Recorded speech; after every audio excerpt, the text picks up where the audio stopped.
خامد گھر آیا بویلا ڈال دیا, شور ڈال دیا, مسئلہ کھڑا کر دیا, خامد کی دل جوئی کی نہیں. نبی کریم صلی اللہ علیہ وسلم نے فرمایا بہترین عورت وہ ہے خامد اس کو دیکھے, صرف دیکھے تو وہ اس کو خوش کر دے.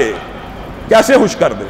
مسکرا کے, بناؤ سنگار کر کے, زیب و زینت کو اختیار کر کے. نبی کریم صلی اللہ علیہ وسلم نے حضرت عثمان بن مظعون کی بیوی کو دیکھا, بری حالت, کپڑے پرانے. 3 واقعات احادیث میں ایسے ملتے ہیں. نبی کریم صلی اللہ علیہ وسلم نے ڈانٹا, یہ کیا معاملہ ہے, بناؤ سنگار نہیں کرتی. آقا آپ کے جو ساتھی ہیں, آپ کے جو صاحب ہیں, ان کو عورتوں میں رغبت ہی کوئی نہیں. حضرت عثمان کو بلا لیا, ادھر آؤ, میں محمد صلی اللہ علیہ وسلم کی سنت ہے, میں نماز بھی پڑھتا ہوں, روزہ بھی رکھتا ہوں, اور بیوی سے بہترین تعلق بھی رکھتا ہوں, اور ان کے ساتھ شب بسری بھی کرتا ہوں, اچھے معاملات کے ساتھ زندگی بھی گزارتا ہوں. یہ تو نے کیا کام پکڑا ہوا ہے؟ یہ رہبانیت اسلام میں نہیں ہے. عورتوں کو خامدوں کے لیے خوش لباس بننا, تیار ہونا, ہماری بہنوں بیٹیوں کو سوچنے کی ضرورت ہے, سوچنے کی. اگر الرجال قوامون, اللہ نے ایک قانون اور قاعدہ بنا دیا ہے. بعض لوگ تو لبرل جو ہوتے ہیں وہ تو مطمئن ہی نہیں نا, رجال جی قوامون کیسے ہے جی؟ اللہ کہہ رہا ہے. ہاں یہ بات عجیب و غریب ہے, معاشرے کے اندر سمجھ نہیں آتی. اللہ نے ماں باپ کے اندر ماں کے رشتے کو افضلیت دی, کسی لبرل کو کبھی اعتراض نہیں ہوا. یہاں پہ ماں افضل کیوں ہے؟ کیوں افضل ہے؟ ماں باپ کے رشتے کے اندر کون افضل ہے؟ ماں افضل ہے. 1 گنا نہیں, 2 گنا نہیں, 3 گنا نہیں, 4 گنا بہتر ہے. ماں والد سے 3 درجے افضل ہے. یہاں پہ کبھی اعتراض نہیں ہوا. بیٹے اور بیٹی کے درمیان بیٹی بیٹے سے دگنی افضل ہے. یہاں پہ کبھی اعتراض نہیں ہوا. اگر ایک رشتے کے اندر, اور یہ بھی یاد رکھیے بہن اور بھائی کے رشتے کے اندر بھی بہن کا رشتہ بھائی سے افضل ہے. 3 رشتوں میں عورت مقدم ہے, بالا تر ہے, فوق ہے, افضلیت میں ہے. کبھی یہ پہلو اسلام کا اجاگر نہیں کریں گے.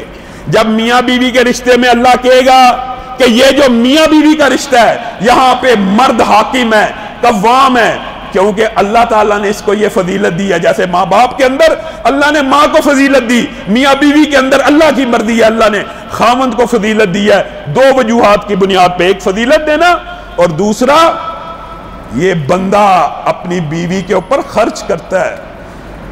اللہ معاف کرے, تان و تشنی طنز مقصود نہیں ہے, لوگوں کے حالات برے ہوتے ہیں, لوگ بیچارے مجبور ہوتے ہیں. بیویاں بھی ہاتھ بٹاتی ہیں, بٹانا چاہیے, شرعی حدود کے اندر بٹا سکتی ہیں, لیکن جس بندے کے حالات درست ہوں, اس کے اعضاء, اس کے قوا درست ہوں, وہ کما سکتا ہو, پھر اس کے لیے سخت الفاظ کہنے کو دل کرتا ہے کہ کمانے کی استطاعت ہونے کے باوجود بھی وہ بندہ پھر بے ضمیر ہے جو اپنی عورت سے کام کرواتا پھرے. کیوں؟ اللہ نے تیری ڈیوٹی لگائی ہے.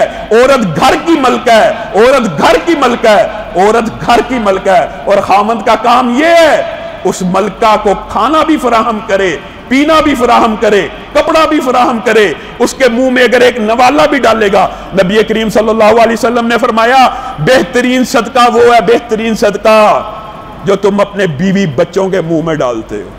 غریب کو دینے والا بہترین ہے, وہ بھی اچھا ہے, لیکن اس سے بہتر ہے بیوی کے منہ میں ڈالنا. مسکین کو دینے سے بہتر ہے بیوی کے منہ میں ڈالنا. لوگوں فضیلت بھی ہے, اجر بھی ہے. جب یہ کام مرد کی ڈیوٹی, ذمہ داری اللہ نے لگا دی ہے, تو اس رشتے میں اگر مرد کو افضل قرار دے دیا ہے, پھر سارا لبرل معاشرہ, کتنا گندا فلسفہ ہے, کتنا گندا نظریہ ہے. عورت کو اسلام یہاں پہ بھی عزت دے رہا ہے, مقام دے رہا ہے کہ تیرا مقام گھر کے اندر ہے. تم مردوں کے شانہ بشانہ تاروں کے اوپر, کھمبوں کو مرد کے. ابھی پچھلے دنوں یہ سلوگن چلا تھا, ہمارا جسم ہماری مرضی, نعوذ باللہ, ایسے سلوگن چلے ہیں. ہم بھی مردوں کی برابری چاہتی ہے, اور عورت مرد کی برابری کر ہی نہیں سکتی. 100 کلو کی بوری اٹھا سکتی ہے, تارے لگا سکتی ہے, گرمی کے اندر الیکٹریشین کا کام کر سکتی ہے ہی نہیں برابری. صنف نازک ہے.